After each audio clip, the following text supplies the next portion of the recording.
देवी सरस्वती और भगवान ब्रह्मा से जुड़ी यह कहानी हिंदू धर्म की एक महत्वपूर्ण आध्यात्मिक कथा है। इसके कई रूप और संस्करण हैं, लेकिन यहाँ एक प्रसिद्ध कथा प्रस्तुत है। भगवान ब्रह्मा ने सृष्टि की रचना की और उसके बाद उन्होंने एक सुंदर स्त्री की सृष्टि की जो उनकी खुद की रचना थी।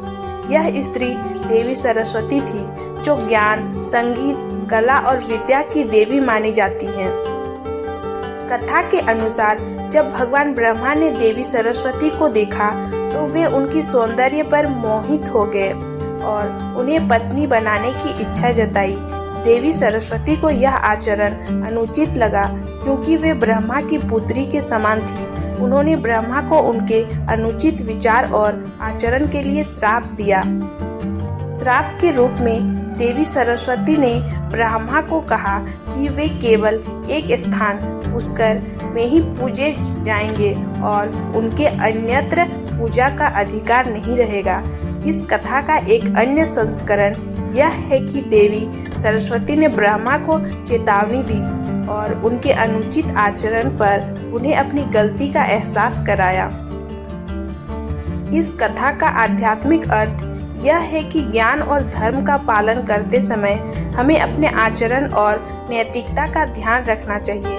यह कथा व्यक्ति को अनुचित इच्छाओं और कर्मों से बचने की शिक्षा देती है और सत्य, धर्म और नैतिकता के मार्ग पर चलने का महत्व बताती है। देवी सरस्वती और भगवान ब्रह्मा की कथा के कई संस्करण और कहानियां हैं जो विभिन्न पुराणों और धार्मिक ग्रंथों में मिलती हैं। यहाँ कुछ और महत्वपूर्ण बातें और किस्से प्रस्तुत हैं। सृष्टि की उत्पत्ति। भगवान ब्रह्मा को सृष्टिकर्ता माना जाता है और उन्होंने सृष्टि की रचना के लिए ज्ञान और विद्या की देवी सरस्वती की उपासना की। देवी सरस्वती के आशीर्वाद से ब्रह्मा ने वेदों और ज्ञान का सृजन किया जिससे सृष्टि का संचालन हुआ। विवाह का प्रस्ताव। एक अन्य कथा के अनुसार जब ब्रह्मा ने देवी सरस्वती को विवाह का प्रस्ताव दिया तो उन्होंने इसे अस्वीकार कर दिया और ब्रह्मा को यह समझाया कि उनके बीच पिता और पुत्री का संबंध है। इस कथा में भी सरस्वती ने ब्रह्मा को चेतावनी दी और उनके अनुचित विचारों पर उन्हें ध्यान देने को कहा।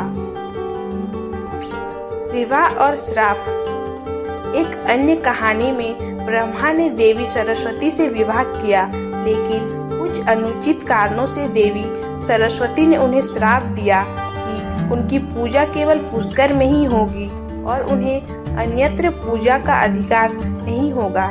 इस श्राप के कारण ब्रह्मा को बहुत कम पूजा जाता है, जबकि अन्य देवताओं की व्यापक पूजा से रूप से पूजा होती है। सृष्टि के लिए संघर्ष। देवी सरस्वती के श्राप के बाद ब्रह्मा ने सृष्टि के संतुलन के लिए विष्णु और शिव का सहारा लिया।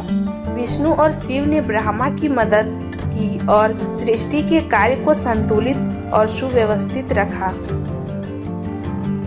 आध्यात्मिक शिक्षा। यह कथा यह बताती है कि ज्ञान, संगीत और कला का महत्व कितना है और हमें इनकी शक्ति का सही उपयोग करना चाहिए। देवी सरस्वती की पूजा का मुख्य उद्देश्य है ज्ञान और विद्या की प्राप्ति और जीवन में सही मार्ग पर चलना। ये कहानियाँ हिंदू धर्म की समृद्धि, संस्कृति और धार्मिक धरोहर का हिस्सा है और जीवन के विभिन्न पहलुओं में भी हमें शिक्षाएं देती हैं।